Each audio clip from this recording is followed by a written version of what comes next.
Hello friends. तो चलिए देखिए, आज हम पढ़ने वाले हैं कि स्टैक डेटा स्ट्रक्चर क्या होता है। तो इससे पहले हम लोग singly linked list, doubly linked list पढ़ चुके हैं, राइट। तो जो सर्कुलर लिंक्ड लिस्ट है उसको हम आपको बाद में पढ़ाएंगे, जब हम स्टैक और क्यू फिनिश कर देंगे। उसके बाद हम आपको डबली लिंक्ड लिस्ट एक्सप्लेन करेंगे, वो कैसे काम करता है, उस पर प्रोग्रामिंग हम करेंगे। तो चलिए, उससे पहले हम लोग आज पढ़ने वाले हैं कि स्टैक डेटा स्ट्रक्चर क्या होता है। तो देखिए, जैसे हमने कुछ ऑपरेशन सिंगली लिंक लिस्ट या डबली लिंक लिस्ट को पढ़ते समय परफॉर्म किया था, जैसे इंसर्ट हो गया। मेनली हमने वहाँ पर 3 ऑपरेशन पढ़े थे कि हम नोड को इंसर्ट करते हैं, नोड को डिलीट करते हैं, और जो हमारे पास लिस्ट होती है उसको हम पूरी की पूरी लिस्ट को ट्रैवर्स करते हैं, यानी कि प्रिंट करते हैं। तो वही 3 मेजर ऑपरेशन हम लोग इस स्टैक डेटा स्ट्रक्चर में भी परफॉर्म करने वाले हैं। लेकिन जो ये स्टैक डेटा स्ट्रक्चर है, ये थोड़ा सा उन डेटा स्ट्रक्चर से डिफरेंट है। अब डिफरेंट कैसा है, चलिए हम लोग उसको समझते हैं। तो सबसे पहले यहाँ पर देखिए कि जो हमारे पास स्टैक है वो एक रूल को फॉलो करता है। आप कह लीजिए कि प्रॉपर्टी है LIFO, मतलब लास्ट इन फर्स्ट आउट को फॉलो करता है। इसका मतलब क्या है आप ये समझिए। तो हमने यहाँ पर क्या किया है, देखिए हमने एक अरे बनाया है। मान लीजिए ये हमारा स्टैक है, ओके। हमने यहाँ पर नाम लिख दिया है। तो ये सिंपल एक अरे हमने बनाया है जिसका साइज यहाँ पर क्या है, 5 है। तो उसका इंडेक्स भी हमने यहाँ पर लिखा है 0 to 4। तो मेनली आपने अरे देखा होगा कि हम हॉरिजॉन्टली बनाते हैं, तो यहाँ पर हमने वर्टिकली ड्रा किया हुआ है, ओके। तो लास्ट इन फर्स्ट आउट का मतलब देखिए क्या होता है। तो स्टैक के केस में हम लोग क्या करते हैं कि जब भी हमें कोई भी एलिमेंट को इंसर्ट करना होता है तो हम स्टैक में इंसर्ट करते हैं। तो आप ऐसे मानिए कि मान लीजिए कि हम कोई भी एलिमेंट को क्या कर रहे हैं, इस तरह से ऊपर से हम लोग किसी भी एलिमेंट को पुश कर रहे हैं। देखिए, जब भी हम स्टैक में इंसर्शन ऑपरेशन परफॉर्म करते हैं तो उसको हम बोलते हैं पुश, राइट। हर जगह हम क्या बोलते थे, इंसर्ट। लेकिन हम लोग यहाँ इंसर्ट नहीं बोलेंगे, हम लोग यहाँ पर क्या बोलेंगे, पुश बोलेंगे। तो पुश का मतलब है इंसर्ट। और जो हम लोग डिलीट करते हैं उसको हम यहाँ पर पॉप बोलते हैं। तो यहाँ पर 2 मेजर फंक्शन पुश और पॉप। पुश का मतलब है एलिमेंट को इंसर्ट करना, पॉप का मतलब है एलिमेंट को डिलीट करना, ठीक है। तो जब भी हम कोई भी एलिमेंट को यहाँ पर इस तरह से पुश करेंगे तो वो एलिमेंट सबसे नीचे आ जाएगा यहाँ पर, राइट। आप इसको एक समझिए कि एक तरह से बॉक्स बने हुए हैं। तो जब भी हम किसी भी एलिमेंट को ऊपर से ड्रॉप करेंगे तो वो सबसे नीचे आ जाएगा, क्योंकि अभी कोई एलिमेंट हमारे पास नहीं है। तो जैसे मान लीजिए कि ये जो हमने अरे बनाया है इसका इंटीजर टाइप है, टाइप इंट है। तो मान लीजिए हमने यहाँ पर लेट से 5 को इंसर्ट कर दिया। तो जैसे ही हमने 5 को यहाँ पर पुश किया है, इंसर्ट नहीं बोलेंगे, पुश किया, तो ये 5 कहाँ पर आ जाएगा, यहाँ पर आ जाएगा। फिर मान लीजिए जब भी हम कोई दूसरा एलिमेंट इंसर्ट करेंगे तो फिर से हम वो एलिमेंट कहाँ पर आएगा, यहाँ पर आएगा। हमने यहाँ पर 4 इंसर्ट कर दिया। तो आप यहाँ पर देखिए, अगर आप चाहें कि हम कोई एलिमेंट यहाँ पर इंसर्ट कर दें, इस तरह से 3 मैं यहाँ पर इंसर्ट कर दूँ और मैं इस वाली पोजीशन को एम्प्टी छोड़ दूँ, तो हम ऐसा स्टैक में नहीं कर सकते, राइट। हमने क्या बोला, इस बात को आप ध्यान से समझिए। जैसे हम अरे में करते थे कि किसी भी पोजीशन पर हमें वैल्यू रखनी है तो उसका हमें इंडेक्स नंबर पता हो तो हम वहाँ पर उस पोजीशन पर वैल्यू रख देते थे, नो मैटर उसके पीछे या आगे कितने भी पोजीशन इम्पटी है। लेकिन स्टैक में आप ऐसा नहीं कर सकते, राइट। तो जब भी कोई भी एलिमेंट को हम लोग पुश करेंगे तो वो एलिमेंट हमेशा टॉप में इंसर्ट होगा, टॉप में, राइट। तो हम यहाँ पर इस तरह से जो 3 हमने इंसर्ट किया है, ये 3 हम इंसर्ट नहीं कर सकते। जब भी हम कोई एलिमेंट, अगर मान लीजिए अब इस टाइम पर अगर मुझे एलिमेंट इंसर्ट करना है तो हम जो एलिमेंट इंसर्ट करेंगे वो यहीं पर होगा, राइट। हम ऐसा नहीं कर सकते कि हम एलिमेंट को यहाँ पर एक इंसर्ट कर दें और यहाँ पर खाली रहे, नहीं, ऐसा हम बिल्कुल भी नहीं कर सकते। तो हमें यहाँ पर जब भी हम पुश ऑपरेशन परफॉर्म करते हैं स्टैक में तो हमें ये ध्यान देना पड़ता है, राइट। तो जब भी हम एलिमेंट इंसर्ट करते हैं, पुश करते हैं, तो कहाँ पर करेंगे, हमेशा टॉप में। अगर हम एक और एलिमेंट को अगर यहाँ पर पुश करें तो वो यहाँ पर हम पुश करेंगे, राइट। फिर से अगर मुझे एक एलिमेंट को और पुश करना है तो हम यहाँ पर पुश करेंगे। और अब जब सारे एलिमेंट हमने पुश कर दिए तो हमारा स्टैक क्या हो गया, फुल हो गया। तो जब हमारा स्टैक फुल हो गया, अब उसमें अगर और हम एलिमेंट इंसर्ट करना चाहें तो हम कर ही नहीं सकते, क्योंकि हमने अरे का यूज किया है तो इसका साइज फिक्स है। तो जब भी हम एलिमेंट को इंसर्ट नहीं कर सकते ना, तो उसे हम बोलते हैं ओवरफ्लो कंडीशन। यानी कि जब हमारा स्टैक फुल हो जाए और हम एलिमेंट को इंसर्ट नहीं कर सकते, तो उसे हम बोलते हैं ओवरफ्लो कंडीशन, राइट। तो ओवरफ्लो कंडीशन हम कब बोलेंगे, जब जो हमारा जो स्टैक है वो फुल हो गया है ना, ठीक। तो आई होप कि ये बात आपको समझ में आई। सिमिलरली जब हम पॉप करेंगे यानी कि डिलीट करेंगे, तो हम किसी भी एलिमेंट को इस तरह से डिलीट नहीं कर सकते।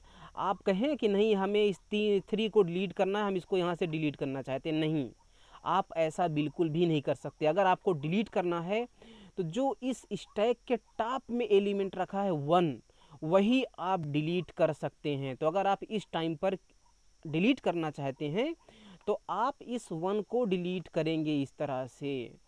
फिर से अगर आप डिलीट ऑपरेशन परफॉर्म करना चाहते हैं तो आप 2 को ही डिलीट कर सकते हैं, 3 को आप डिलीट नहीं कर सकते। बिना 2 को डिलीट किए आप 3 को डिलीट नहीं कर सकते। तो आपको क्या करना पड़ेगा, इस 2 को डिलीट करना पड़ेगा। फिर इसी तरह से आप जितने भी एलिमेंट डिलीट करना चाहें उतने एलिमेंट को आप डिलीट करिए, लेकिन टॉप से ही आप एलिमेंट को डिलीट करेंगे। तो क्या आपको ये बात समझ में आ रही है, फर्स्ट इन लास्ट आउट, मतलब लास्ट इन फर्स्ट आउट। तो जो सबसे हमने लास्ट वाला एलिमेंट इंसर्ट किया था यहाँ पर, तो ये सबसे लास्ट में एलिमेंट आया था, लेकिन जब हमने पॉप किया तो ये सबसे पहले पॉप हुआ। तो लास्ट में आया और पॉप सबसे पहले हुआ, तो लास्ट इन लास्ट में आया और फर्स्ट आउट पहले ही उसे हमने बाहर किया। तो ये जो स्टैक है वो last in first out principle को फॉलो करता है। तो आपको ये बात समझ में आई कि जब भी हम कोई इंसर्शन या डिलीशन परफॉर्म करते हैं, यानी कि पुश या पॉप करेंगे, तो वो हम हमेशा कहाँ पर करेंगे, टॉप पर ही करेंगे। लिंक लिस्ट के केस में हमने देखा था हमारा जहाँ मन हो वहाँ पर हम नोड को इंसर्ट कर देते थे, जिस नोड को हमें डिलीट करना है उस नोड को हम डिलीट कर देते थे। लेकिन यहाँ पर ऐसा नहीं है। अगर आपको पुश और पॉप ऑपरेशन परफॉर्म करना है तो आपको सिर्फ और सिर्फ टॉप में ही करना पड़ेगा। ओके। अब एक बात और आप यहाँ पर समझिए कि जब हम पुश ऑपरेशन ये परफॉर्म करेंगे तो उसको हम किस तरह से पुश ऑपरेशन परफॉर्म करेंगे। तो देखिए, तो पुश ऑपरेशन परफॉर्म करें, देखिए हमें ये तो जानना पड़ेगा ना कि हमारा अभी टॉप एलिमेंट कौन है। तो हमारा टॉप जो है वो कौन से वाले बॉक्स को पॉइंट कर रहा है, इसको तो हमें ध्यान में रखना पड़ेगा, है ना। तो उसके लिए हम लोग क्या करेंगे, एक टॉप नाम से वेरिएबल ले लेंगे और इस टॉप में हम लोग क्या करेंगे, शुरू में -1 रख देंगे। तो अगर टॉप की वैल्यू -1 है, इसका मतलब हमारा स्टैक जो है वो इम्पटी है। स्टैक इम्पटी से मतलब स्टैक में कोई भी एलिमेंट नहीं है। तो अगर टॉप की वैल्यू -1 है तो स्टैक इम्पटी है। तो जब शुरू में हम इंसर्ट करेंगे तो हमें इस पोजीशन पर इंसर्ट करना है। तो सबसे पहले मुझे टॉप को क्या करना पड़ेगा, इंक्रीमेंट करना पड़ेगा। तो पहले हम टॉप को इंक्रीमेंट करेंगे। तो टॉप को जब इंक्रीमेंट करेंगे तो टॉप में -1 नहीं रहेगा, इंक्रीमेंट होके -1 से क्या हो जाएगा, 0 चला जाएगा। तो जब 0 चला जाएगा तो हमारा जो टॉप है यहाँ पर होगा, टॉप हमारा ये है। तो अब ये हो गया अरे और ये हो गया टॉप, तो हम यहाँ पर बड़े आराम से वैल्यू रख सकते हैं। तो चलिए हमने यहाँ पर रख दिया 2। अब फिर से अगर मुझे कोई इंसर्शन परफॉर्म करना है तो मुझे यहाँ पर करना पड़ेगा। तो फिर से मुझे टॉप को क्या करना पड़ेगा, इंक्रीमेंट करना पड़ेगा। तो जो टॉप की वैल्यू 0 थी उसे हम इंक्रीमेंट करेंगे। तो टॉप में अभी 0 था, इंक्रीमेंट होके क्या हो जाएगा, इंक्रीमेंट होके 1 हो जाएगा।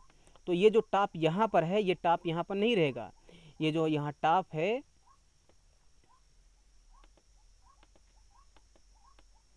ये टॉप कहाँ चला जाएगा, टॉप यहाँ पर चला जाएगा। तो फिर से हम यहाँ पर बड़े आराम से वैल्यू रख लेंगे। तो जब भी हमें एलिमेंट को पुश करना है तो हम टॉप को इंक्रीमेंट करेंगे और एलिमेंट को पुश करेंगे।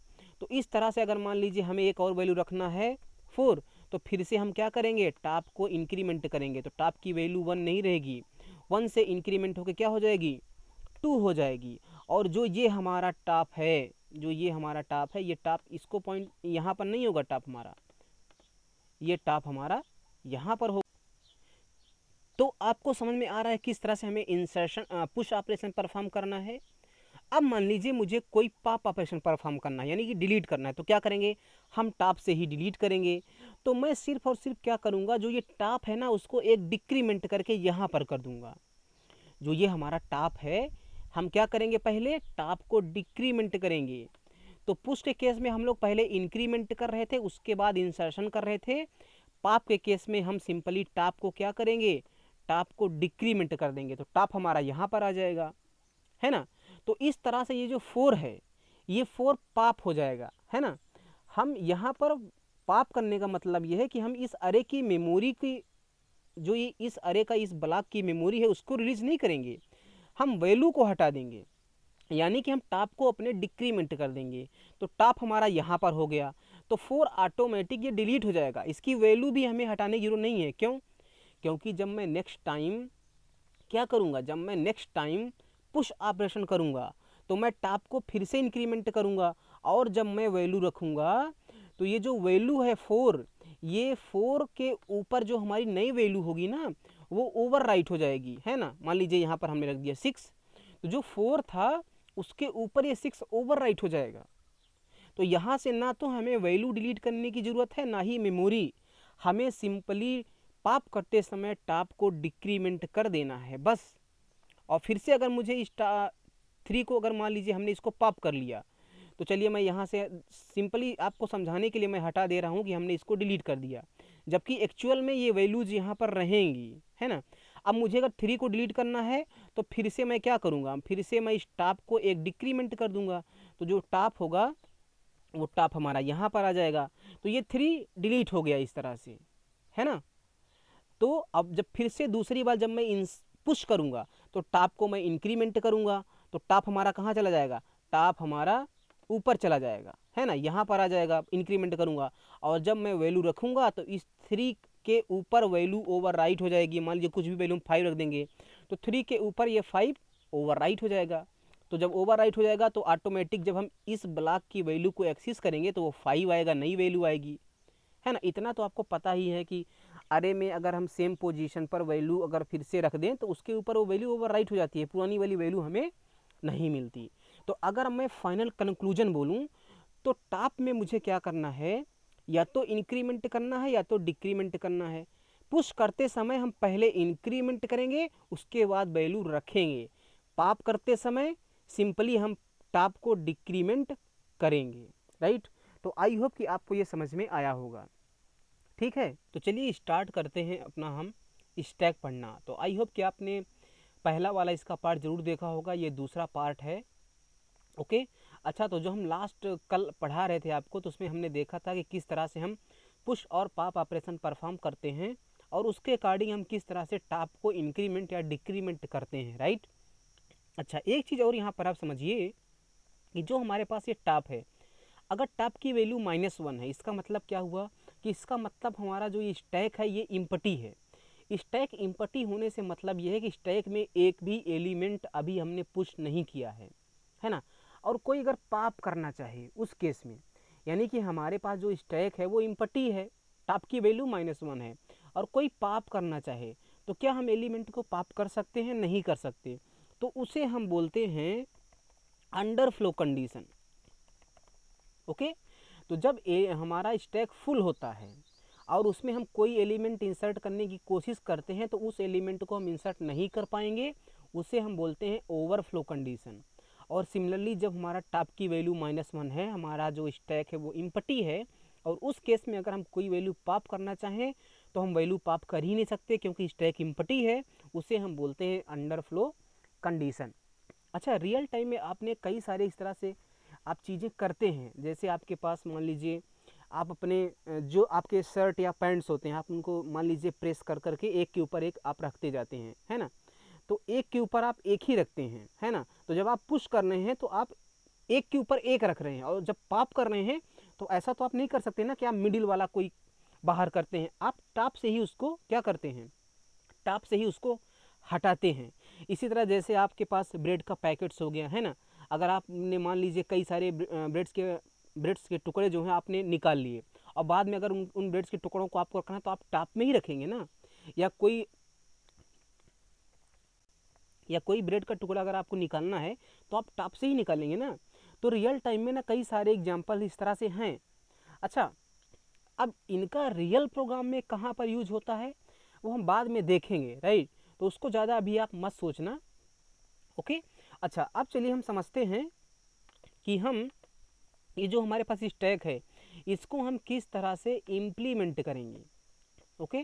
तो इसको मैं हटा देता हूँ। सबसे पहले देखिए, जो हमारे पास अरे है, ये स्टैक है सॉरी, तो उसको हम अरे की सहायता से भी इम्प्लीमेंट कर सकते हैं। इस तरह से हम अरे बना लेंगे और उसमें एक हम टॉप को मेंटेन कर लेंगे, और इस टॉप की सहायता से हम अरे में भी वैल्यू को पुश और पॉप कर सकते हैं। तो अरे का यूज़ करके भी हम लोग क्या कर सकते हैं, स्टैक को इम्प्लीमेंट कर सकते हैं। दूसरा जो है, हम अरे को इम्प्लीमेंट कर सकते हैं डायनेमिक अरे की सहायता से। देखिए, जो ये वाला अरे होता है इसका साइज़ फिक्स होता है, इसके साइज़ को हम बढ़ा नहीं सकते। तो डायनेमिक अरे मतलब क्या हुआ, डायनेमिक अरे कि इसका साइज़ हम बढ़ा सकते हैं बाद में रन टाइम पर।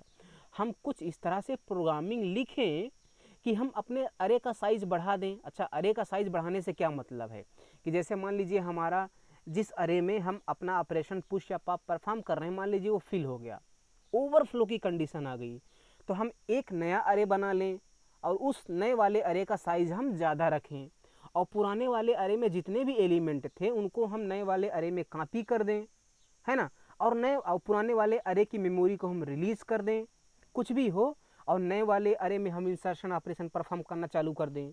तो हमने क्या किया, यहाँ पर हमने मेमोरी को इंक्रीज़ कर लिया है, ओके। तो इस तरह से आप डायनेमिक अरे का भी यूज़ कर सकते हैं, जिसको हम क्या बोलते हैं, डायनेमिक अरे। ऐसा अरे जिसका हम मेमोरी रन टाइम पर बढ़ा सकते हैं, तो वो डायनेमिक अरे हो गया। या तो हम स्टैक को इम्प्लीमेंट कर सकते हैं लिंक्ड लिस्ट की सहायता से, जो हम अच्छी तरह से पढ़ चुके हैं। तो अब लिंक लिस्ट में हमने दो पढ़ा है, singly link list, doubly link list. हम कोई सा भी लिंक लिस्ट यूज़ कर सकते हैं अपनी इच्छा से, राइट। तो हम अरे जो स्टैक है उसको हम तीन तरह से इम्प्लीमेंट करेंगे। तो पहले मैं आपको बताने वाला हूँ कि अरे का यूज़ करके किस तरह से हम स्टैक को इम्प्लीमेंट करेंगे, ठीक है। तो अब देखिए, सबसे सिंपल बात आप समझिए यहाँ पर कि अगर मुझे ये स्टैक इस तरह से बनाना है तो मुझे क्या क्या मेंटेन करना पड़ेगा। सबसे पहले तो मुझे ये एक अरे चाहिए, ये बड़ा वाला, है ना, जहाँ पर मैं पुश और पॉप ऑपरेशन करूँगा। दूसरा, एक वेरिएबल ऐसा होना चाहिए जो टॉप को मेंटेन करे, है ना।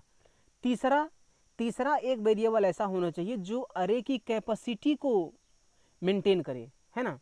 देखिए, जैसे हम कोई अरे बनाते हैं, मान लीजिए हम इस अरे को मैलाक की सहायता से बनाएंगे, और डेफिनेटली हम इसको मैलाक की ही सहायता से बनाने वाले हैं। हम एसएमए का यूज नहीं करेंगे, एसएमए से हम इस अरे को नहीं बनाएंगे, हम डीएमए का यूज करेंगे, राइट। तो इस डीएमए का, अगर हमने डीएमए की सहायता से इस अरे को बनाया, तो इसको पॉइंट करने के लिए हमको एक एक क्या चाहिए, एक अरे चाहिए, मतलब एक वेरिएबल चाहिए जो जिसका एड्रेस मैं इसमें रख सकूँ, राइट। तो मुझे एक वो वेरिएबल चाहिए। दूसरा, मुझे एक वेरिएबल टॉप चाहिए।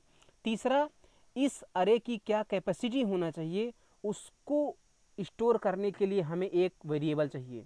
तो टोटली मुझे यहाँ पर तीन वेरिएबल पढ़ने वाले हैं अगर मैं एक स्टैक को इम्प्लीमेंट करना चाहता हूँ, है ना। आपको बात समझ में आ रही है।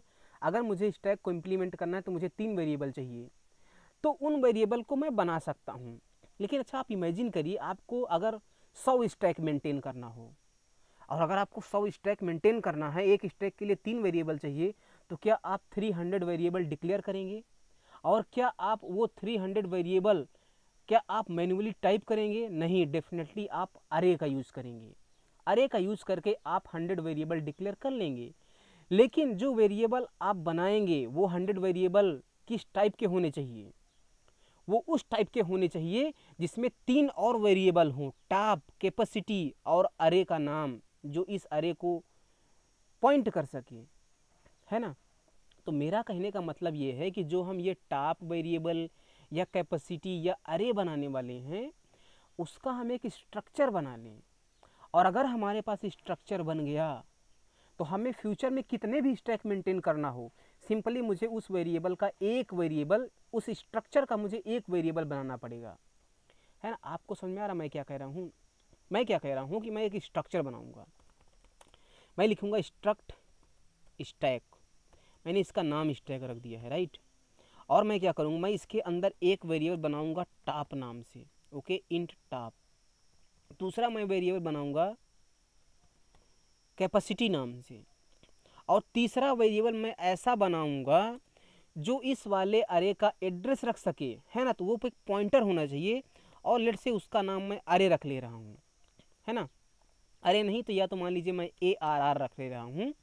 तो ये क्या करेगा, ये वाला ARR क्या करेगा, जब भी मैं इस वेरिएबल को मैलाक की सहायता से, यानी इतने सारे ब्लॉक मैं मैलाक की सहायता से बनाऊंगा, तो जो एड्रेस मैलाक फंक्शन रिटर्न करेगा उसे हम कहाँ रखेंगे, इस ARR में रखेंगे।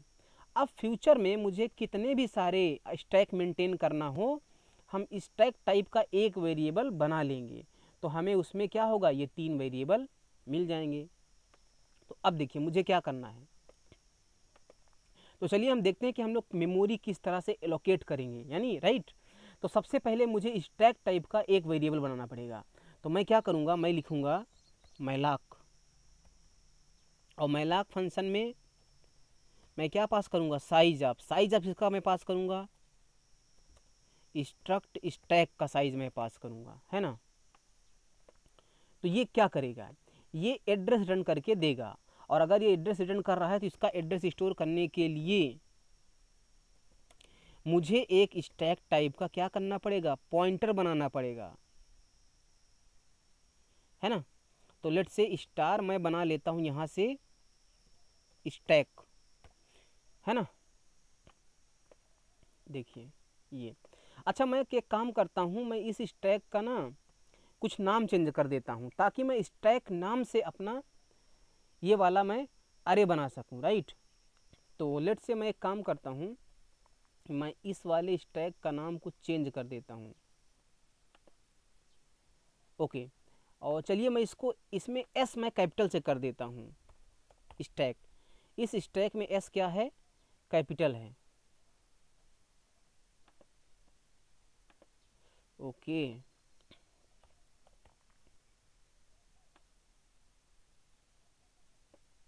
ठीक, इस स्टैक में एस कैपिटल है, तो मैं यहाँ पर क्या करूँगा ना, इनफैक्ट यहाँ नहीं, मैं यहाँ पर मैं कैसे वेरिएबल बनाऊँगा, मैं लिख, तो मैं लिखूँगा स्ट्रक्ट स्टैक, एस कैपिटल है, राइट। और मैं स्ट्रक्ट स्टैक और स्टार स्टैक टाइप का मैं एक पॉइंटर बना लूँगा, है ना। तो और यहाँ पर भी मुझे एस कैपिटल करना पड़ेगा, मैं इसको पूरा पूरा ही हटा दे रहा हूँ। तो सबसे पहले मैं क्या करूँगा, मैं मैलाक फंक्शन को कॉल करूँगा, और मैं लिखूँगा क्या, साइज ऑफ, और इसमें मैं क्या क्या पास करूँगा,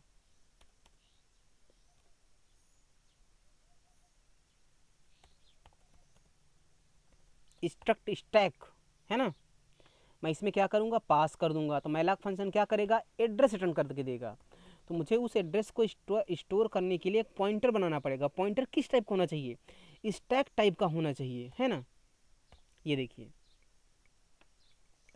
इस तरह से हमने क्या किया, हमने एक वेरिएबल बनाया है स्टैक, जो क्या करेगा, इस वाले वेरिएबल का मैलाक ने जो एड्रेस रिटर्न किया उसको पॉइंट करेगा। तो इसका मतलब क्या हुआ यहाँ पर समझिए। तो यहाँ पर हुआ कि अभी मैं इस टैब को हटा रहा हूँ, ओके।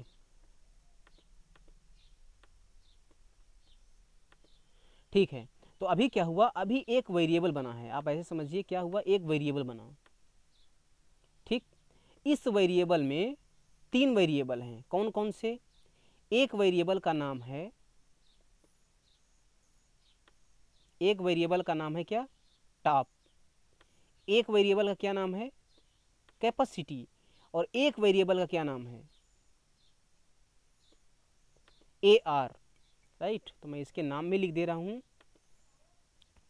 ये हमारा है टॉप,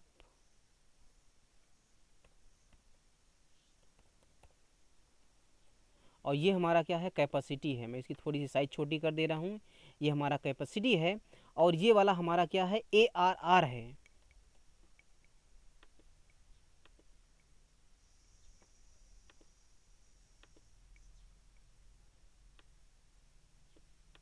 ARR है, और ये वेरिएबल बना, इसका एड्रेस रिटर्न हुआ, और इसका एड्रेस रिटर्न हुआ तो कहाँ गया, स्टैक में गया। तो हमारे पास एक स्टैक है, इसका क्या नाम है, स्टैक है। और जो ये वेरिएबल बना, इसका कुछ एड्रेस होगा 1000, तो एड्रेस कहाँ चला गया, इस स्टैक में चला गया। और इस तरह से जो ये वाला स्टैक था, ये स्टैक इसको पॉइंट कर रहा है। समझ में बात आया कि नहीं आया। और अब मुझे क्या करना है, अब मुझे ये वाला अरे बनाना है। कौन सा वाला अरे, ये वाला अरे मुझे बनाना है।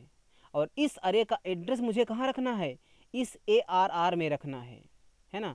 तो जो ये अरे बनेगा, इसका एड्रेस मुझे कहाँ रखना है, इस ARR में रखना है। राइट, समझ में आपको आया कि नहीं आया। तो मुझे एक लाइन और लिखना पड़ेगा, मुझे ये अरे बनाना है। तो इस अरे को बनाने के लिए फिर से मैं क्या लिखूँगा, मैलाक। और मैलाक में हमेशा साइज पास करते हैं, तो मैं पास करूँगा साइज ऑफ इंट, क्योंकि मुझे इंटीजर टाइप के ब्लॉक बनाने। कितने ब्लॉक बनाने हैं, कैपेसिटी, है ना।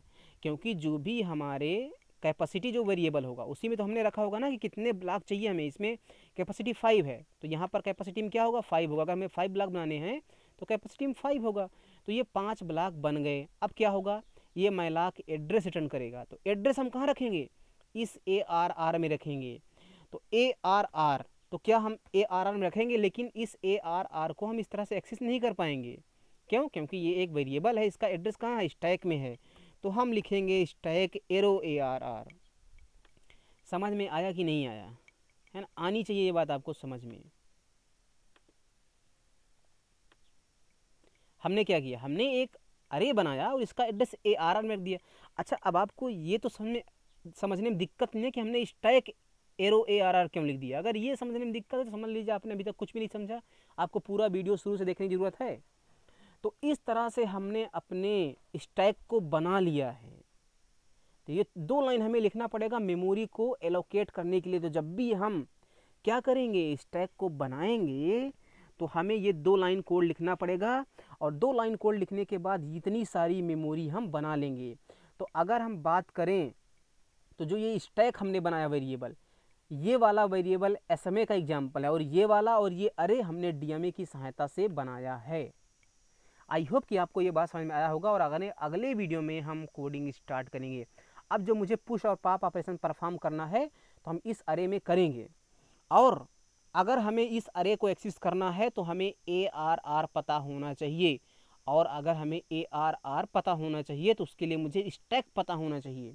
यानी कि अगर ये स्टैक हमें मिल जाए, ये स्टैक हमें मिल जाए, तो हम इस अरे को एक्सेस करके इसमें पुश और पॉप ऑपरेशन परफॉर्म बड़े आराम से कर सकते हैं। अच्छा, एक बात बताइए दोस्तों, यहाँ पर भी तो हमने एरर लिखा है। इसको आप इस तरह से कैपेसिटी नहीं लिख सकते, है ना। अगर कैपेसिटी को एक्सेस करना है, वो इस स्ट्रक्चर के अंदर है, तो आपको लिखना पड़ेगा स्टैक एरो कैपेसिटी। ओके, सिर्फ कैपेसिटी इस तरह से नहीं लिख सकते, यहाँ पर लिखना पड़ेगा स्टैक एरो कैपेसिटी, जैसे यहाँ पर स्टैक एरो ARR लिखा है। ठीक, तो ये मिस्टेक हो गया था। तो आई होप आपको समझ में आया होगा दोस्तों। तो चलिए आज हम कुछ इसकी कोडिंग को आगे बढ़ाते हैं। तो सबसे पहले देखिए, मैंने यहाँ पर देखिए कंपाइलर ओपन कर लिया, अपना डेव CP कंपाइलर, और हमने यहाँ पर 2-3 हेडर फाइल इंक्लूड कर ली, और मेन फंक्शन ही हमारे पास है। ओके, तो सबसे पहले देखिए, हमने सीखा था कि मुझे एक स्ट्रक्चर बनाना पड़ेगा। तो हमने लिखा स्ट्रक्ट स्टैक, और इसका S हमने देखिए कैपिटल लिखा हुआ है, राइट। और इसमें हमें 3 वेरिएबल बनाने पड़ेंगे, टॉप, एक वेरिएबल बनाना पड़ेगा कैपेसिटी, और एक हमें पॉइंटर वेरिएबल बनाना पड़ेगा, ताकि हम उसमें एड्रेस स्टोर कर सकें। ठीक है, अब मैं क्या करता हूँ कि जैसे हमने ये स्ट्रक्चर बना लिया, उसके बाद मुझे क्या करना है, देखिए उसके बाद मुझे ये सब मेमोरी को एलोकेट करना है ना। ये सारी मेमोरी को हमें एलोकेट करना है। तो मैं क्या करता हूँ, मैं एक फंक्शन बना लेता हूँ, है ना। जैसे हर बार हम नोड बनाने के लिए फंक्शन क्रिएट करते थे ना लिंक लिस्ट में, तो क्योंकि नोड में हमें सिर्फ नोड ही बनाना पड़ता था, लेकिन यहाँ पर हमें कई सारी चीज़ें बनाना है। पहले तो एक वेरिएबल बनाना है, फिर ये अरे बनाना है ना, अरे का एड्रेस इस ARR में रखना है और इस वाले का एड्रेस हमें स्टैक में रखना है। अच्छा, आप यहाँ पर देखिए कि जो ये वाला वेरिएबल है इसका नाम है स्टैक, लेकिन जो ये वाला वेरिएबल है या अरे अरे हमने बनाया, इसका कोई नाम नहीं है, क्योंकि हमने इसको मैलाक की सहायता से बनाया है, राइट। तो सबसे पहले मुझे ये वाला ब्लॉक बनाना पड़ेगा मैलाक की सहायता से, और उसका एड्रेस हम चलिए स्टैक में रखते हैं। तो पहले हम इतना काम करते हैं, ओके। तो सबसे पहले मैं देखिए इस फंक्शन को मैं नाम रखता हूँ लेट से क्रिएट स्टैक नाम से, राइट। और इसमें बताइए आपकी क्या मुझे कुछ पास, अभी मैं इस फंक्शन का रिटर्न टाइप लिखूंगा, आप बताइए कि इस फंक्शन में मुझे कुछ पास करना पड़ेगा। देखिए ये हमारे ऊपर डिपेंड करता है यार कि हम फंक्शन में कुछ पास करें या ना करें, उस हिसाब से फिर हम कोडिंग करेंगे, ठीक है। लेकिन क्योंकि मैं स्टैक बना रहा हूँ तो कुछ चीज़ें मैं इसमें पास कर देता हूँ, जैसे कैपेसिटी हो गया है ना। मैं क्या करूँगा, जब भी मैं क्रिएट स्टैक फंक्शन को कॉल करूँगा मेन फंक्शन से, तो उसमें मैं मेन फंक्शन से कैपेसिटी को पास करूँगा, और डेफिनेटली मेन फंक्शन में मैं यूज़र से इनपुट ले सकता हूँ कितने कैपेसिटी का वो अरे चाहता है ना। ये टोटली हमारे ऊपर डिपेंड करता है हम किस टाइप का डेटा स्ट्रक्चर इंप्लीमेंट कर रहे हैं। तो लेट से मैं इसमें कैपेसिटी पास कर देता हूँ। अच्छा, इसके अलावा मुझे कुछ और पास करने की ज़रूरत है नहीं है, क्यों? क्योंकि टॉप में तो शुरू में हमें -1 रखना है, और इस ARR में हमें इस अरे को क्रिएट करके रखना है ना। इस अरे को क्रिएट करने के लिए मुझे चाहिए कैपेसिटी, जो पहले से ही हमारे पास होगी। तो मैं यहाँ पर सबसे पहले करूँगा मैलाक फंक्शन को कॉल, और इसमें मैं क्या करूँगा, साइज ऑफ किसको, साइज ऑफ स्टैक में पास करूँगा, क्योंकि मुझे स्टैक टाइप का एक वेरिएबल बनाना है और वो एड्रेस रिटर्न होगा। तो वो एक किस टाइप का एड्रेस होगा, वायर्ड टाइप का एड्रेस होगा। तो उसका हमने क्या करना पड़ेगा, हमें टाइप कास्ट, तो हमने लिखा स्ट्रक्ट स्टैक, ठीक, स्ट्रक्ट स्टैक स्टार टाइप में हमने क्या किया, टाइप कास्ट कर लिया। तो ये एक स्टैक है जो उस वेरिएबल को पॉइंट कर रहा है जो जो जो मैलाक ने बनाया है। तो अभी हमने इतनी मेमोरी एलोकेट कर ली, इतनी। अब हमें क्या करना है, इस अरे को बनाना है, उसका एड्रेस कहाँ रखना है, इस ARR में रखना है, ठीक। तो मैं क्या करता हूँ, अच्छा अरे क्रिएट करने से पहले मैं कुछ चीज़ें और कर लेता हूँ। कैसे, जैसे हम टॉप में -1 रख देते हैं और कैपेसिटी में कैपेसिटी रख देते हैं, जो कि मुझे इस फंक्शन में क्या करना पड़ेगा, पास करना पड़ेगा। तो लेट्स हमने बना लिया कैप नाम से, ठीक है। और यहाँ पर मैं क्या करूँगा, तो सबसे पहले मुझे अगर टॉप को एक्सेस करना है तो मैं ऐसे टॉप लिख करके -1 नहीं रख सकता। टॉप क्या है, एक मेंबर वेरिएबल है। किसका मेंबर वेरिएबल है, उस वेरिएबल का जिसको स्टैक पॉइंट कर रहा है, और ये चीज़ मैं आपको बहुत अच्छी तरह से बता चुका हूँ। तो मुझे लिखना पड़ेगा stack arrow top equals to -1, और फिर लिखेंगे stack arrow CAPACITY capacity equal to cap, है ना। तो हमने क्या किया, इस पर -1 रख दिया और कैपेसिटी में कैप रख दिया। तो मान लीजिए यूज़र ने कैपेसिटी इंटर किया था 5, तो सबसे पहले हमने इसमें रख दिया है -1 और इसमें रख दिया है क्या, 5, राइट। अब मुझे इस ARR में इस अरे का एड्रेस रखना है, तो सबसे पहले मैं अरे को बनाऊंगा। अच्छा, आप कमेंट में करके बताइए कि आप किस तरह से अरे को बनाएंगे और उसकी जो एड्रेस होगा उसे आप ARR में रखेंगे। आप कमेंट करिए, उसके बाद वीडियो को रिज्यूम करके देखिए। तो सबसे पहले मैं लिखूंगा मैलाक, और मैलाक फंक्शन में मैं हमेशा पास करता हूँ क्या, साइज़। मुझे किस टाइप का वेरिएबल बनाना है, इंटीजर टाइप के, और कितने ब्लॉक बनाने हैं, जितने जितने की कैपेसिटी है। अभी हमने यहाँ पर एक मिस्टेक किया है, आप बताएं कि क्या मिस्टेक किया है हमने, है ना। अच्छा, मैं लिखता हूँ ARR, हमने इस लाइन में 2 मिस्टेक की है। आप बताइए कमेंट में कि हमने क्या मिस्टेक किया है, ठीक है।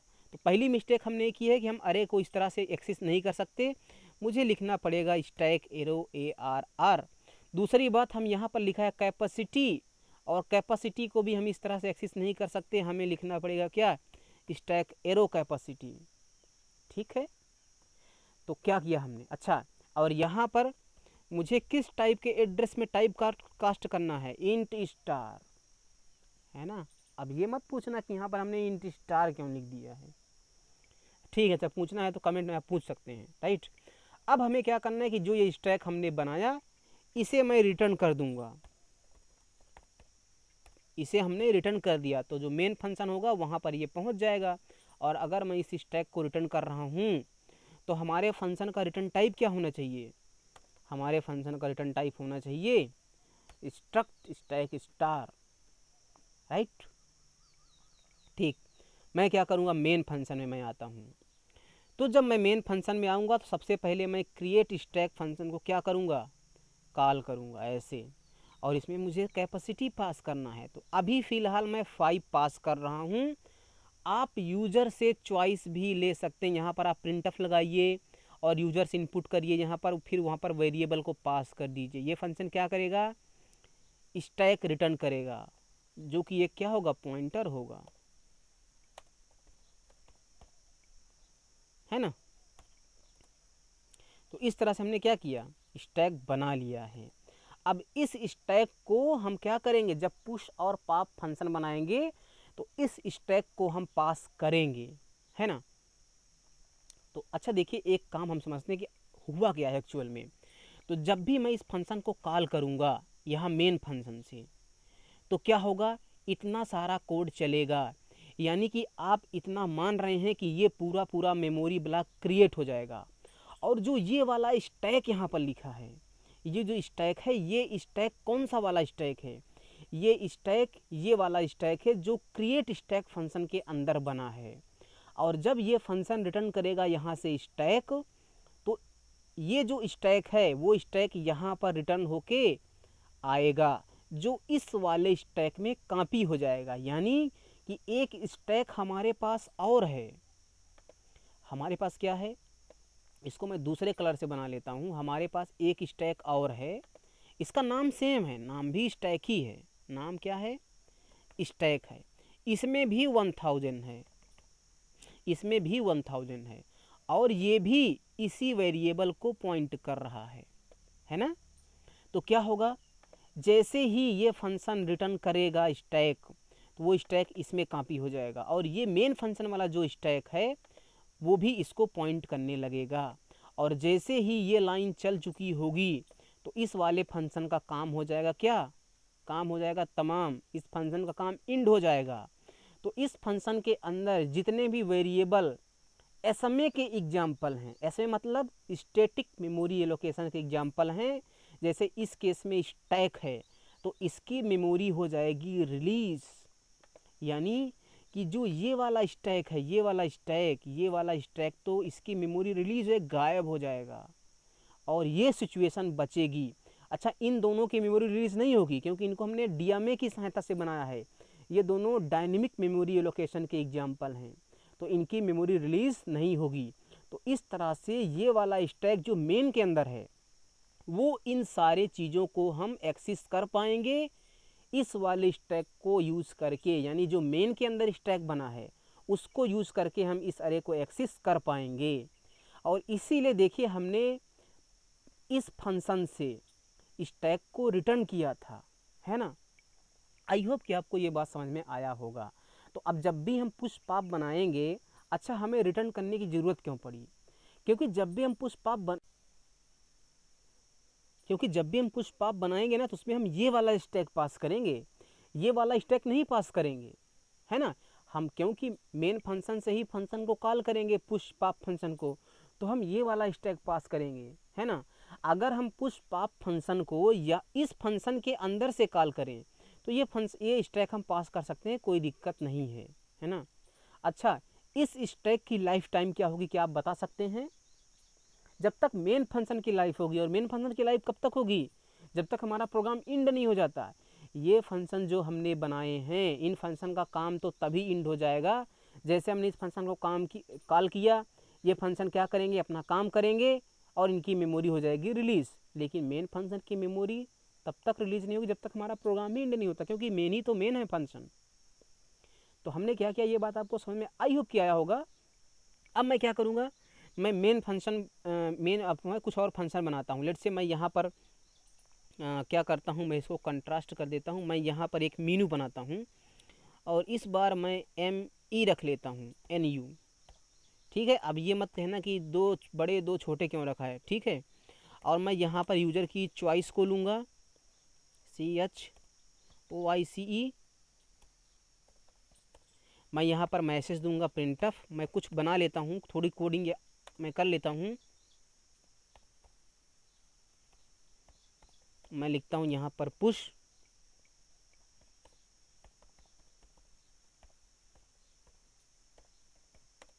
मैं यहाँ पर लिखूँगा पॉप, और एक मैं ऑप्शन और बनाऊँगा 3 एग्जिट का, राइट। इसके बाद आप और कई सारे ऑप्शन परफॉर्म कर सकते हैं। फिर मैं यूज़र को मैसेज दूंगा। ये कोडिंग मुझे पहले ही कर लेनी चाहिए, लेकिन फिर भी मैं कर रहा हूँ। इंटर द चॉइस,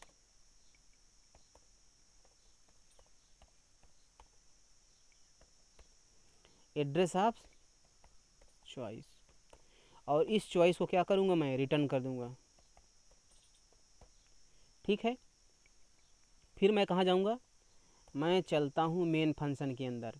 सबसे पहले मैं लगाऊंगा इनफाइनाइट वाइल लूप, फिर उसके अंदर मैं लगाऊंगा क्या, सिस्टम CLS।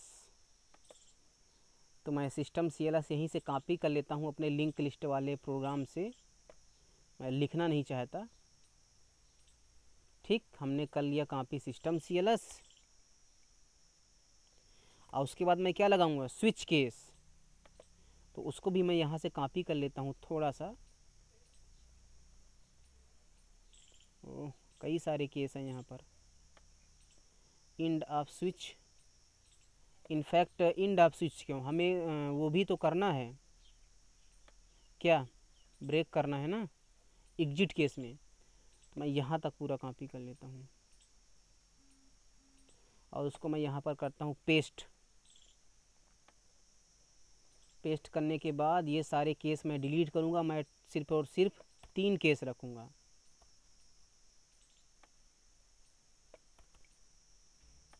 और यहाँ से मैं डिलीट करूँगा इसको, यहाँ से डिलीट करूँगा इसको, यहाँ से डिलीट करूँगा इसको, 1 2 3, और डिफ़ॉल्ट हो जाएगा इनवैलिड ऑप्शन।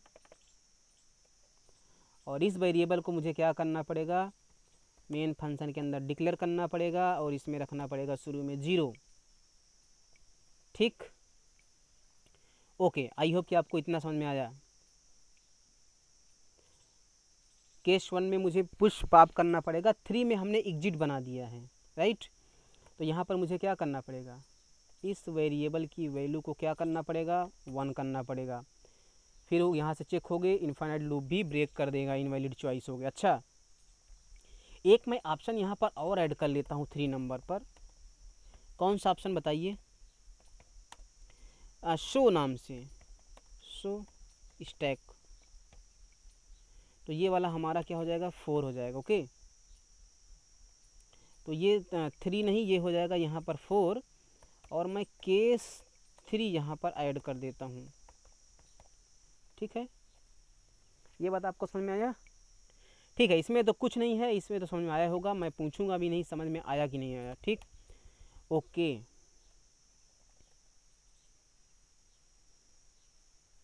Okay fine. सो अपने अगले लेक्चर से देखिए मैं क्या करूँगा, मैं 1 पे पुश की कोडिंग करूँगा। तो मैं एक पुश फंक्शन बनाऊँगा, पुश, और उसमें मैं क्या पास करूँगा, स्टैक पास करूँगा। पुश फंक्शन रिटर्न करके कुछ देगा, डेफिनेटली वो स्टैक रिटर्न करेगा। क्या रिटर्न करेगा क्या कि नहीं, नहीं करेगा। क्यों, ये लिंक लिस्ट थोड़ी ना है ना। ये जो अरे उसमें पुश पॉप होता रहेगा अपना। फिर मैं क्या करूँगा, एक पॉप फंक्शन बनाऊँगा, इसमें मैं स्टैक पॉप करूँगा, है ना। अब इस पॉप मैं जब करूँगा तो मैं रिटर्न कर सकता हूँ कौन सा एलिमेंट हमने रिटर्न की पॉप किया है, उसके लिए ठीक है मैं कोडिंग करूँगा। और यहाँ पर एक मैं मान लीजिए फंक्शन बना लेता हूँ शो स्टैक, और इसमें मुझे स्टैक पास करना पड़ेगा। तो इन तीनों फंक्शन की कोडिंग मैं करूँगा भी, राइट, पुश पॉप और शो स्टैक फंक्शन की कोडिंग। अच्छा, मैं यहाँ पर गेट ch भी लगा ले रहा हूँ, गेट सी एच मैं क्यों लगा रहा हूँ, कमेंट करके बताइए। अच्छा, मैं ये मान के चल रहा हूँ कि आप हमारे डेटा स्ट्रक्चर की हर एक पार्ट ज़रूर देख रहे हैं, क्योंकि मैं देखिए जो चीज़ें मैं पहले एक्सप्लेन कर चुका हूँ मैं वहाँ पर एक्सप्लेन नहीं करूँगा कि हम क्यों बार बार वही चीज़ को एक्सप्लेन करें, ठीक है। आई होप कि आपको इतना समझ में आ रहा होगा। अगर आप मेरे लेक्चर फॉलो कर रहे हैं और डेटा स्ट्रक्चर आपको सीखना है, आप पूरा शुरू से फॉलो करिए, मैं आपको गारंटी देता हूँ कहीं पर आपको कोई भी दिक्कत नहीं आएगी, ठीक।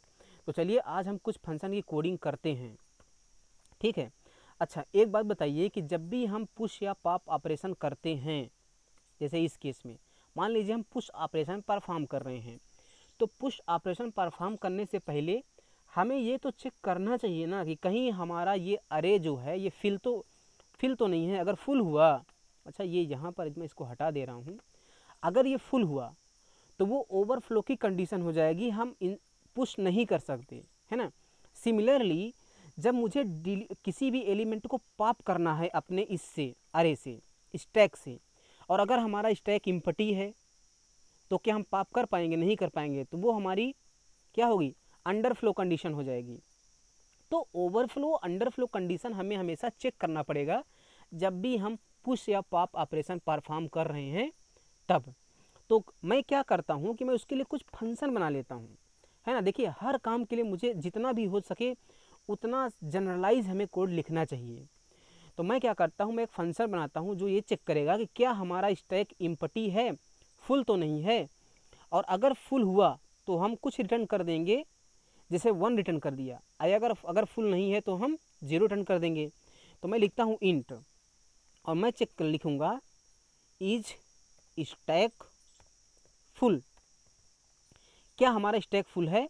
और इसमें हमें क्या करना पड़ेगा? रिसीव करना पड़ेगा, है ना, स्ट्रक्ट स्टैक स्टैक, ठीक। अब अगर हमारा स्टैक फुल है तो क्या होगा? देखिए अगर हमारा स्टैक फुल है तो जो हमारा टॉप होगा वो हमारा यहाँ पर होगा लास्ट वाले ब्लॉक में, है ना। तो अगर टॉप की वैल्यू 4 है तब हमारा क्या है? स्टैक फुल है। लेकिन क्योंकि देखिए ये जो कैपेसिटी है हम यहाँ पर ऐसा नहीं लिख सकते। देखिए अगर मैं क्या चेक करूँगा, अगर टॉप की जो वैल्यू है, अगर हमारा जो टॉप है इक्वल टू 4 है तो वो क्या होगा? फुल होगा। लेकिन यहाँ पर क्या 4 लिखना वैलिड है? देखिए लिखने को तो हम लिख सकते हैं, लेकिन ये जर्नल नहीं है, जनरलाइज हम नहीं कर रहे हैं, क्योंकि हर समय जो हमारी कैपेसिटी है वो तो चेंज हो सकती है ना। तो हम यहाँ पर 4 नहीं लिखेंगे, बल्कि अब यहाँ पर कैपेसिटी, आप देखिए कैपेसिटी क्या है? 5 है, यानी कि जब टॉप की वैल्यू 4 है यानी कि कैपेसिटी से एक कम है ना। टॉप की वैल्यू क्या है? 4 है और कैपेसिटी की वैल्यू 5 है, यानी कि जब भी टॉप कैपेसिटी से एक कम है, उसके बराबर है, तो हमारा स्टैक फुल होगा। तो मैं क्या लिखूँगा? अगर जो हमारा टॉप है वो CAPACITY कैपेसिटी -1 के बराबर है तब हमारा स्टैक फुल है ना। अच्छा, इस लाइन में हमने 2 मिस्टेक की है। आप मिस्टेक बताइए क्या किया है? हम टॉप को इस तरह से नहीं लिख सकते, हमें लिखना पड़ेगा स्टैक एरो टॉप, और कैपेसिटी को इस तरह से नहीं लिख सकते, लिखना पड़ेगा स्टैक एरो कैपेसिटी।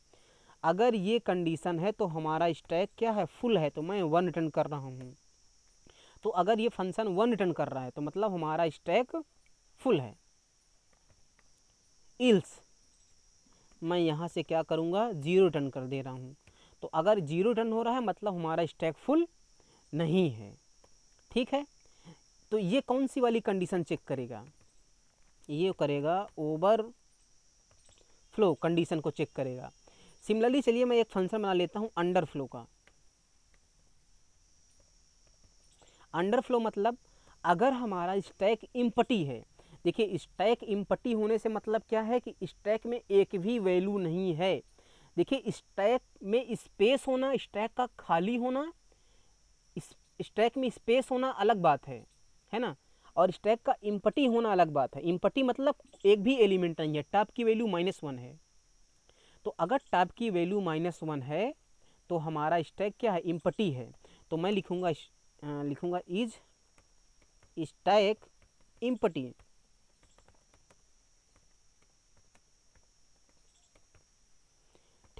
और मैं लिखूँगा इफ़ जो हमारा टॉप है अगर वो इक्वल टू -1 है तो क्या है, हमारा जो स्टैक है वो इम्पटी है, तो मैं यहाँ से रिटर्न कर दे रहा हूँ 1। तो अगर 1 रिटर्न हो रहा है तो हमारा स्टैक इम्पटी है, और अगर 0 रिटर्न हो रहा है तो हमारा स्टैक इम्पटी नहीं है। और टॉप को हम इस तरह से नहीं लिख सकते, लिखेंगे स्टैक एरो टॉप। बार बार मैं गलती इसीलिए कर रहा हूँ ताकि आप समझ सकें, ठीक है, मैं भूल नहीं रहा हूँ। ओके, तो हमने यहाँ पर 2 फंक्शन बना लिए हैं। अब मैं बनाता हूँ फंक्शन पुश की। तो पुश में मुझे कुछ रिटर्न नहीं करना पड़ेगा, लिखूँगा वायर्ड पुश। और मुझे क्या करना पड़ेगा, इसमें स्टैक अपना पास करना पड़ेगा। तो मैं लिखूँ स्ट्रक्ट स्टैक है ना। अच्छा, इस स्टैक का एस कैपिटल है, इसका सब स्मॉल है। ये स्टैक एक डेटा टाइप की तरह काम कर रहा है। ये स्टैक एक वेरिएबल है, पॉइंटर वेरिएबल है। और अच्छा, क्या वैल्यू पास करना है, क्या मुझे वो भी पास करना पड़ेगा? बिल्कुल, हम पास कर देंगे वैल्यू भी, है ना। अब यहाँ पर क्या करेंगे, तो सबसे पहले मुझे चेक करना पड़ेगा अगर हमारा स्टैक फुल है कि नहीं।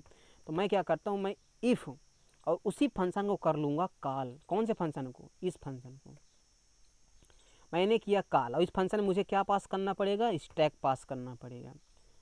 और अब देखिए यहाँ से क्या रिटर्न हो के आएगा, अगर हमारा स्टैक फुल है तो 1 रिटर्न होगा, और अगर फुल है तो 1 रिटर्न हो गया आएगा। तो मैं यहाँ पर एक मैसेज देता हूँ प्रिंटफ। ये कौन सी कंडीशन होगी, overflow condition. Overflow condition push is not allowed हमने कर दिया, पुश इज नॉट अलाउड। हम इल्स में आ जाएंगे, और अगर खाली है तो हमें क्या करना है, इन पुश कर देना है। और पुश करने की सबसे खास बात हमने क्या बताई थी, सबसे पहले आपको टॉप को इंक्रीमेंट करना है ना। तो हम टॉप को क्या करेंगे, इंक्रीमेंट करेंगे। और टॉप को हम ऐसे नहीं लिख सकते, हम लिखेंगे स्टैक एरो टॉप। टॉप में हमने इंक्रीमेंट कर दिया। अब जैसे इंक्रीमेंट हुआ तो हमें वैल्यू रखनी है। अब वैल्यू रखने के लिए हमें इस अरे को एक्सेस करना पड़ेगा, और अगर हमें इस अरे को एक्सेस करना है तो हमें इस ARR को एक्सेस करना पड़ेगा। इस ARR को एक्सेस हम कैसे करेंगे, स्टैक का यूज़ करके। तो हम जब लिखेंगे स्टैक एरो ARR, मतलब हमने ARR को एक्सेस कर लिया, और इस ARR में क्या है, उस अरे का बेस एड्रेस। और इस अरे के टॉप में मुझे क्या रखना है, वैल्यू रखनी है। समझ में बात आई? और इस लाइन में हमने एक मिस्टेक फिर से किया है। क्या मिस्टेक किया है, हम टॉप को ऐसे नहीं लिख सकते, ऐसे लिखेंगे, है ना। समझ में आया? हमने क्या किया, स्टैक एरो ARR, तो हमने अरे को एक्सेस कर लिया, है ना। अगर हमारे अरे का नाम होता ARR तो ARR लिखना इस टाइम पर स्टैक एरो ARR लिखने के बराबर है। और उसके टॉप में, उसके टॉप वाले इंडेक्स पे वैल्यू को रख दो। तो इस तरह से पुश ऑपरेशन हो गया। तो मैं यहाँ पर मैसेज दे रहा हूँ, क्या मैसेज,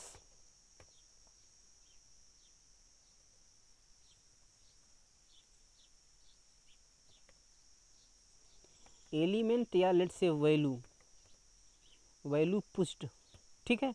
हमने यहाँ पर एक मैसेज दे दिया है। तो इस तरह से क्या हुआ, वैल्यू पुश हो गई, ठीक। आई होप कि आपको ये समझ में आया होगा। पॉप फंक्शन की कोडिंग करेंगे यहाँ पर, राइट। तो मैं क्या करता हूँ, मैं यहाँ पर फंक्शन बनाने वाला हूँ। तो मैं लिखूँगा वायर्ड, मैं रिटर्न नहीं करूँगा कुछ भी फंक्शन से। हम लिंक लिस्ट नहीं पढ़ रहे हैं। एक बार हमारा स्टैक बन गया तो हमें स्टैक को चेंज करने की ज़रूरत नहीं है, इसलिए हम कभी भी रिटर्न नहीं कर रहे हैं। लेकिन हाँ, जब हम स्टैक को लिंक लिस्ट की सहायता से इम्प्लीमेंट करेंगे तो वहाँ पर हम देखेंगे क्या सिचुएशन है। तो मैं यहाँ पर बनाता हूँ फंक्शन पॉप, और इस फंक्शन में मुझे क्या पास करना पड़ेगा, स्टैक पास करना पड़ेगा। इसमें कुछ वैल्यू पास नहीं करना पड़ेगा क्योंकि हम पॉप कर रहे हैं। और पॉप करने से पहले मुझे ये चेक करना पड़ेगा कहीं हमारा स्टैक इम्पटी तो नहीं है। अगर टॉप की वैल्यू -1 है तो हम उससे कुछ पॉप नहीं कर सकते। तो उसके लिए हमने एक फंक्शन ही बना लिया था। यहाँ पर देखिए इज स्टैक इम्पटी। तो अगर यहाँ से 1 रिटर्न हो रहा है तो मैं लिखा इफ़ फंक्शन को कॉल किया, इसमें स्टैक पास कर दिया। तो अगर यहाँ से 1 रिटर्न होके आया तो मतलब हमारा स्टैक एम्प्टी है। तो मैं क्या करूँगा, मैं लिख देता हूँ अंडर फ्लो कंडीशन और लिख देता हूँ pop is not allowed.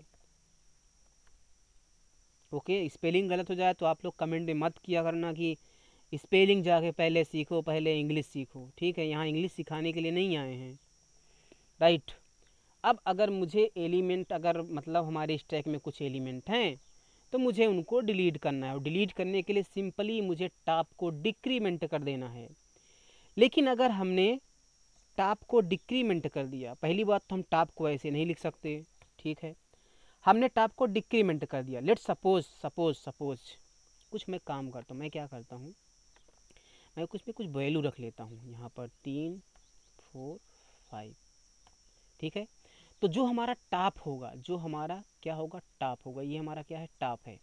Top एक वेरिएबल है, ये टॉप है, सॉरी, हमें एक नया वेरिएबल बनाने की जरूरत नहीं है, ठीक है, नहीं तो अभी ये दिक्कत हो जाएगा काम। जो ये टॉप है ना, इस टॉप में -1 नहीं होगा। बताइए टॉप में क्या होगा, इस टॉप में इस टाइम पर होगा 2, है ना, क्योंकि यहाँ पर टॉप होगा, इसमें हमने वैल्यू रख लिया है। अब मान लीजिए मुझे 5 को क्या करना है, पॉप करना है, तो मुझे टॉप को डिक्रीमेंट करके सिंपली 1 कर देना है। टॉप को यहाँ पर जाना चाहिए।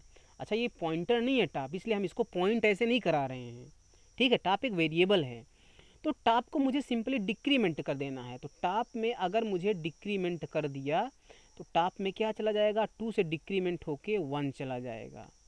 तो टॉप अभी इसको पॉइंट कर रहा है ना, टॉप यहाँ पर है, तो ये 5 डिलीट हो गया। लेकिन मैं क्या चाहता हूँ ना कि इस 5 को मैं प्रिंट भी करना चाहता हूँ।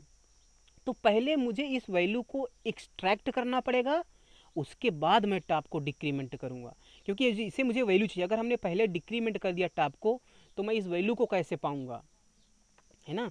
तो मैं क्या करता हूँ, पहले मैं टॉप को डिक्रीमेंट नहीं करूँगा, पहले मैं उस वैल्यू को चाहिए, और अगर मुझे उस वैल्यू को एक्सट्रैक्ट करना है तो मुझे उस अरे को एक्सेस करना पड़ेगा, यानी कि मुझे इसको एक्सेस करना पड़ेगा। इसको एक्सेस कैसे करेंगे, ARR का यूज करके। तो मैं यहाँ पर लिखता हूँ स्टैक एरो ARR, उसके जो टॉप वैल्यू है वो मुझे चाहिए, जो टॉप वैल्यू वो मुझे चाहिए, और इसको मैं लिखूँगा स्टैक एरो टॉप।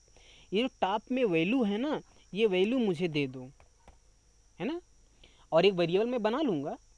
तो वो वैल्यू जो टॉप पर करंट टाइम पर है वो वैल्यू यहाँ आ जाएगी, और उसके बाद मैं टॉप को डिक्रीमेंट कर दूंगा, और डिक्रीमेंट करने के बाद मैं यहाँ पर मैसेज दूंगा, क्या, popped value is %d comma value, है ना। तो इस तरह से हमारा क्या हो गया, ये पॉप भी हो गया। ओके, अब चलिए मैं प्रोग्राम को रन करता हूँ। कुछ एरर आएंगी तो हम उनको दूर करेंगे। सबसे पहले मैं रन कर देता हूँ। पुश, क्या एरर कह रहा है, too few arguments to function, बिल्कुल सही, मुझे वो वैल्यू भी तो पास करना है जिस वैल्यू को मैं इंसर्ट कर रहा हूँ। अच्छा, मैं एक काम कर लेता हूँ, मैं इस यहाँ पर वैल्यू को इंटर नहीं करना चाहता, मैं मेन फंक्शन में सबकी कोडिंग केस में सेम रखना चाहता हूँ। तो जो ये पुश फंक्शन है ना, ये जो पुश फंक्शन है, मैं यहाँ पर ये वैल्यू पास नहीं करूँगा। जब भी मुझे पुश करना पड़ेगा तो मैं इल्स में आऊँगा। देखिए, अगर पुश करना है तो मैं इल्स में आऊँगा, तो मैं यहीं पर इनपुट ले लेता हूँ,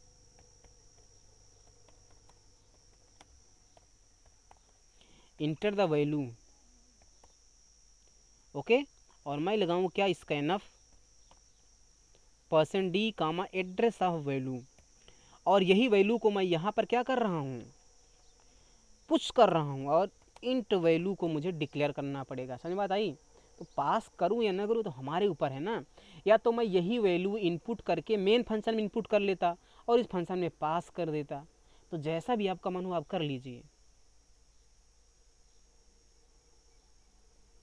अनडिफाइंड मीनू, बिल्कुल सही बात है यार, अनडिफाइंड, एक एरर और आगे देखिए, अनडिफाइंड मीनू क्यों हमने यहाँ पर मीनू नहीं दो ई कैपिटल रखा है और कुछ एरर है। Undefined response to show stack. अच्छा, मुझे ये शो स्टैक भी तो बनाना पड़ेगा। तो अभी मैं इसको कमेंट कर दे रहा हूँ। अभी हमने शो स्टैक नहीं बनाना है, मुझे बनाना पड़ेगा। ठीक है, मेरा प्रोग्राम रन हो गया है। शो स्टैक काम नहीं करेगा, तो सबसे पहले मैं पॉप करता हूँ, क्योंकि कोई एलिमेंट है ही नहीं। देखिए कह रहा है कि overflow condition pop is not allowed. अब मैं पुश करता हूँ, मैंने चॉइस इंटर किया 1, लेट से मैं 10 पुश करता हूँ, वैल्यू पुश्ड। अब अगर मैं पॉप करूँ तो 10 पॉप होना चाहिए। देखिए पॉप्ड वैल्यू इज 10। और फिर से अगर मैं पॉप करूँ तो देखिए कह रहा है कि अंडर फ्लो कंडीशन है ना। अब मैं पुश करता हूँ, मैं 10 पुश कर लिया, मैंने 20 पुश कर लिया, मैंने 30 पुश कर लिया, मैंने 40 पुश कर लिया, मैंने 50 पुश कर लिया। तो 5 वैल्यू हमारे अरे में जा चुकी हैं। अब फिर से अगर मैं 60, फिर से अगर मैं देखिए अगर फिर से अगर मैं पुश करने की कोशिश करता हूँ तो ये कह रहा है कि overflow condition push is not allowed. Why? Because our array is full, है ना। और मैं इनपुट करने की भी बात नहीं कर, देखिए हमारा अरे फुल हो चुका है। तो अगर अब मैं 2 इंटर करता हूँ, देखिए 50 पाप होगा, देखिए 50 पाप हुआ है। और अगर अब मैं इंसर्ट करना चाहूँ 60, तो देखिए 60 इंसर्ट हो गया है। और फिर से अगर मैं इंसर्ट करना चाहूँ तो कह रहा है ओवरफ्लो कंडीशन। अगर मैं पाप करूँ तो 60 पाप होगा, फिर से पाप करूँ तो 40 होगा, फिर से करूँ 30 होगा, फिर से करूँ 20, 10, फिर से करूँ तो ये देखिए ओवरफ्लो कंडीशन होनी चाहिए, है ना। अच्छा चलिए मैं ये फंक्शन बना लेता हूँ, शो स्टैक। इसकी भी कोडिंग मैं कर ही लेता हूँ, इसको क्यों छोड़ा जाए। तो इससे मुझे कुछ रिटर्न नहीं करना पड़ेगा, मैं जल्दी जल्दी करता हूँ।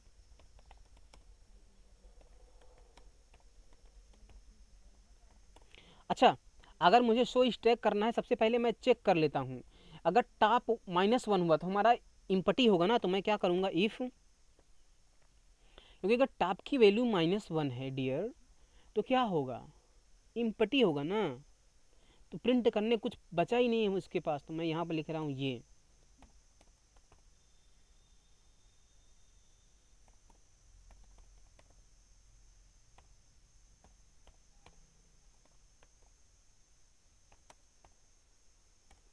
Stack is empty.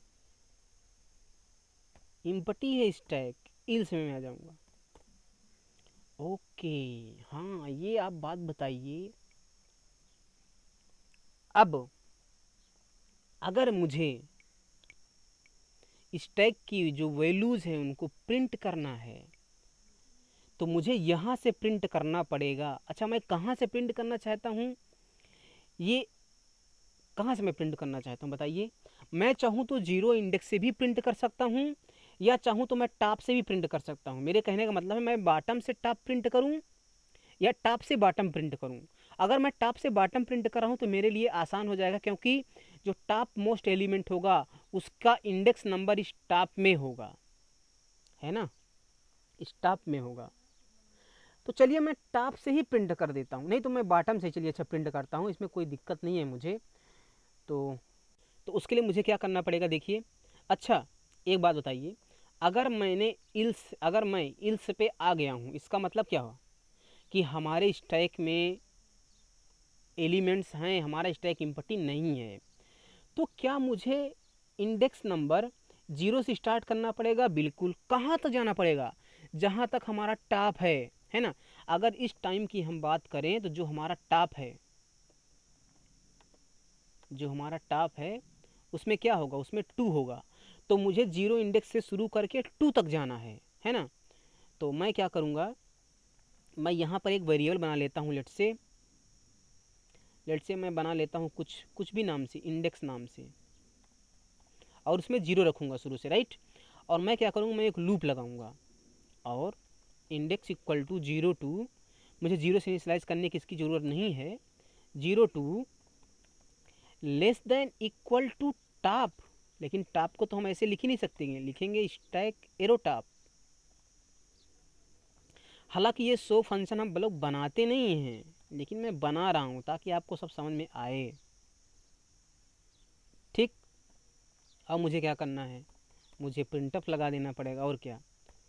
लाइन में चेंज एक बार नहीं करूँगा, मैं लगाऊंगा %d और इसके बाद मुझे प्रिंट करना है। क्या प्रिंट करना है, जो स्टैक का अरे है उसके इंडेक्स वाली जो वैल्यू है वो मुझे प्रिंट करना है।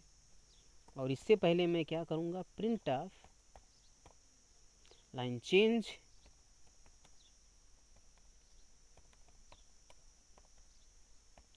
स्टैक के एलिमेंट्स आर। ठीक, हमने क्या देखिए, इंडेक्स अरे के इंडेक्स वाली वैल्यू को मुझे दे दो, और ये इंडेक्स को मैं कब तक चलाऊंगा, स्टैक के टॉप तक चलाऊंगा, सीधी सी बात है। ठीक है, चलिए मैं एक बार और रन कर देता हूँ। अगर मैं चॉइस 3 इंटर करता हूँ, देखिए कह रहा है स्टैक इज एम्प्टी। चलिए मैं 1 इंसर्ट कर लेता हूँ, 1 इंसर्ट कर लिया मैंने, 3 को किया, देखिए 10 प्रिंट हो रहा है। मैं एक और इंसर्ट कर लेता हूँ 20, मैं 3 प्रेस करता हूँ, देखिए 10 20 प्रिंट हो रहा है। मैं एक और इंसर्ट कर लेता हूँ 30 और मैं 3 इंटर करता हूँ, देखिए 10 20 30। मैं 2 इंटर करता हूँ, 30 पाप होगा क्योंकि 30 टॉप में होगा। फिर अगर मैं 3 को देखिए सिर्फ 20 बचा है ना। फिर से मैं 2 करूँ, पाप कर दूँ, फिर से 3 को देखिए 10 बचा है, फिर से मैं 2 करके पाप कर दूँ, फिर मैं 3 करूँ, देखिए स्टैक इज एम्प्टी। सारा काम हमारा हो रहा है। आई होप कि आपको अच्छा लग रहा होगा ये प्रोग्राम, और इसमें आप कई सारे और ऑपरेशन जो भी परफॉर्म करना चाहें यार तो कर लो। ठीक है, तो आई होप कि आपको ये भी समझ में आया होगा। और अगर आपको समझ में आया है, तो अगर आपको चीज़ें समझ में आ रही, देखिए मैं जो भी पढ़ाता लिखाता हूँ ना, तो वीडियो को लाइक वाइक कर दिया करिए। ठीक, और अगर कुछ डाउट हो तो आप कमेंट सेक्शन में अपना डाउट भी पूछ सकते हो, और मैं तो आपको रिप्लाई भी कर दूंगा अगर आप कुछ डाउट पूछोगे तो। ठीक है, और आप क्या करिए कि स्टैक पर जो बेस्ड प्रॉब्लम्स है ना, आप उन प्रॉब्लम्स को सॉल्व करिए। कहाँ से सॉल्व करेंगे, कई सारी ऐसी वेबसाइट्स हैं आपको मिल जाएंगी, है ना, कि कहाँ से आपको सॉल्व करना है। सिर्फ सॉल्व ही करना है तो आपके पास हैकर रैंक है, हैकर अर्थ है, गिग्स फॉर गिग्स है, कई सारी वेबसाइट है जहाँ पर आप स्टैक के क्वेश्चन करिए, देखिए कि क्या आप स्टैक का क्वेश्चन कर पा रहे हैं कि नहीं कर पा रहे हैं। और देखिए दोस्तों, मैं किसी की वेबसाइट के क्वेश्चन को सॉल्व करके मैं अपने चैनल पर अपलोड नहीं कर सकता। अगर ऐसा मैं करूँगा तो कॉपीराइट भी आ सकता है और मेरे खिलाफ एक्शन भी लिया जा सकता है। तो मैं अपलोड नहीं करने वाला हूँ। इन फ्यूचर मैं सोचूंगा अगर मुझे अपलोड करना हुआ इस तरह कुछ क्वेश्चन तो मैं दूसरा चैनल बना लूँगा और वहाँ पर अपलोड कर दूँगा। तो आई होप कि आपको ये सारे प्रोग्राम समझ में आए होंगे। तो फिलहाल हम लोगों ने सिंगली, डबली और स्टैक पढ़ लिया है। हम स्टैक का इम्प्लीमेंटेशन डायनेमिक अरे और लिंक लिस्ट से भी सीखेंगे, जो हमारे अपकमिंग वीडियोज़ में होगा। आई होप कि आपको ये सारा कुछ समझ में आया। Thank you so much, bye bye.